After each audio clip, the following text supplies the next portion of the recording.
Assalomu alaykum do'stlar. Dubay va men kanaliga xush kelibsizlar. Bugun sizlarga Toshkentda Gentra'ni sotib, uni yarim pulidan ozgina qimmatroqga Dubaydan sotib olgan mashinamni ko'rsatmoqchiman. Dubayga ko'chib kelganimdan beri niyat qilardim YouTube kanal ochaman deb, lekin shu kunlarga nasib qilgan ekan. Bu YouTube'dagi 3-videoyim va hozir niyat qilyapman har kuni video qo'yib bormoqchiman YouTube'ga, chunki Dubayda mavzu juda ham ko'p, video qilsa bo'ladigan qiziqarli mavzular. Va bizning o'zbeklarimiz eng ko'p keladigan joylardan bittasi ham va eng qiziqadigan joylardan bittasi ham bu Dubay. Hozir men Sharjadaman, Dubay yonidagi Amirli ish bilan bu yoqqa kelganman. Aniqrog'i o'zimni ikkinchi mashinamni sotib olganman bu yoqda, lekin uni keyinroq obzor qilib beraman sizlarga va bugun shu Gentra'ni sotib $16,500 Gentra'ni sotganman va $10,000 hozir sizlarga ko'rsatadigan mashinamni olganman. Men bu mashinani qimmatroq sotib olganman. Sababi to'g'ridan to'g'ri tayyor mashina olganman. Agarda mashinani auksiondan olganimda bundan ham arzonga olgan bo'lardim, 8,000 ga yokida $7,500 sotib olishim mumkin edi auksiondan, lekin men kutish xohlamaganman. Uni remont qilib, ketidan yugurib yurish menga nima deydi, vaqtim yetmagan. O'sha sababli to'g'ridan to'g'ri qimmatiga bo'lsa ham va men ancha komfort mashina olganman. Full pozitsiyasini, panoramalar bilan, salonlari ham ancha chiroylisini olganman. Videoni oxirigacha ko'ringlar, sizlarga bitta obzor qilib beraman. Like bosib, kanalga obuna bo'lib qo'yinglar do'stlar. Meni ancha qo'llab-quvvatlagan bo'lasizlar. Har bitta obunachi men uchun muhim. Xo'p, mana bu meni o'sha Gentra'ni puliga olgan mashinam. Gentra ham juda ham navorotniy mashina edi. $7,500 dan oshuv pul ketgandi Navarotiga.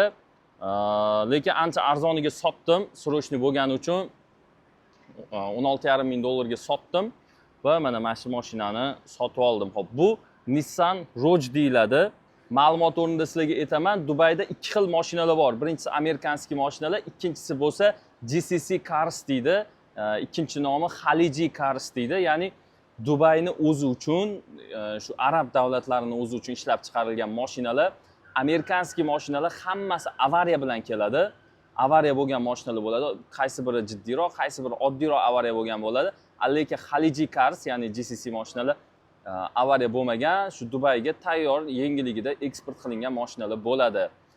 Bu yoqda mashina sotayotganinglarda kraskasini umuman ahamiyati yo'q. Kraskasi toza degan narsa ahamiyati yo'q. Asosan 3 ta narsaga e'tibor qaratishimiz kerak. Birinchisi motor, ikkinchisi korobka va uchinchisi asosiy narsa bu konditsioner. Konditsionersiz hayot yo'q.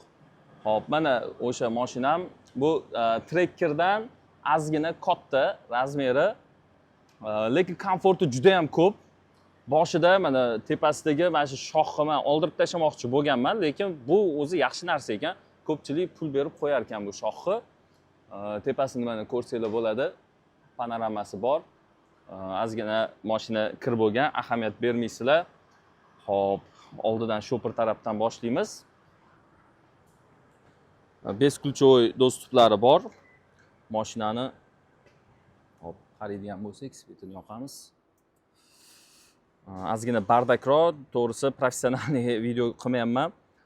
Shu stankada to'xtadim, o'sha yerda ideya kelib qoldi va shu yerda o'zida sizlarga ko'rsatib bermoqchiman. Mana mashina saloni juda ham chiroyli rangda. Panoramalari menga rosa yoqqan va menga yana yoqqan joyi funksiyalari hozir. Menga yoqqan funksiyalaridan mana ko'rsanglar bo'ladi. Bu yoqda bagaj avtomat ochiladi. Keyin bu endi kerak emas Dubayda bu rejim. Keyin 4 ta balon tortadigan rejimi bor. Yonida sport, eco va normal rejimlari bor. Rul qizadi, bular kerak emas. Bu Kanadaning mashinasi. Oldida ozgina urilgan joyi bo'lgan. Remont qilib menga tayyor sotishgan. Mashina 2019-yil mashina. Lekin probegi juda ham kam. Olganimda 38,000 probeg edi. Hozir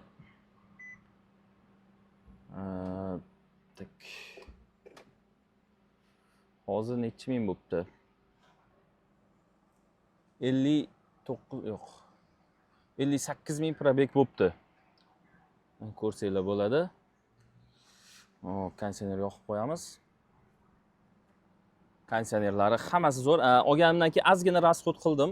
Konditsioneriga ozgina rasxod qildim. Bitta narsasi ketib qoldi, lekin Xudoga shukr, boshqa rasxod qilmadim. Shu moylarini alishtirgan bo'lsam. Dubayda o'zi ikki xil mashina olish kerak deb menga tavsiya qilishgan. Birinchisi Toyota, ikkinchisi Nissan. Sababi zapchast juda ham arzon bu mashinalarga. Misol uchun aniku Audi'ni bitta farasini ko'rdik. Farani o'zi 1200-1300 dollar farasi singan auksionda ko'ryapmiz. Farani o'zini alishtirish uchun 1300 dollar. Shu narsa Nissan'ga bo'ladigan bo'lsa 150-200 dollar, uzog'i 250 dollarga tushishi mumkin. 250 ga bormaydi. Shu 150-200 dollarga farasini almashtirasizlar. Zapchast mashina arzon ko'p mashinalar, lekin zapchast muammo bo'lgani uchun shu Nissan bilan Toyota'ni tanlashadi. Undan keyingi o'rinda o'sha Koreyaning mashinalari.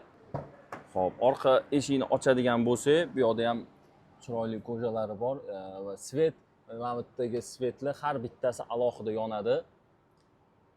Bagajda ham mana bu yerda ko'rsanglar bo'ladi, sveti bor o'ziga va bu tortiladi, bari tushadi. Hos. Mana shunaqa barini tushirib qo'ysak bo'ladi.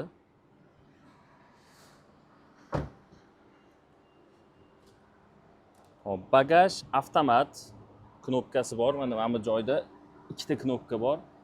Mashinasini bosadigan bo'lsak, o'zi ochiladi bagajni. Bu ham bitta komfort bagajimiz. Mana shunaqa katta bagaji bor. Bagajda ko'p holatda bu yerda srochniy plyajga tushib olishimiz mumkin. Shuning uchun cho'milish kiyimlari har doim yonimda yuradi va ortiqcha tapchika plyajga borganda. Mana shu mashinani 10,000 dollarga o'zim uchun sotib oldim. Bagajini mana shu knopkani bossak, o'zi yopilib oladi.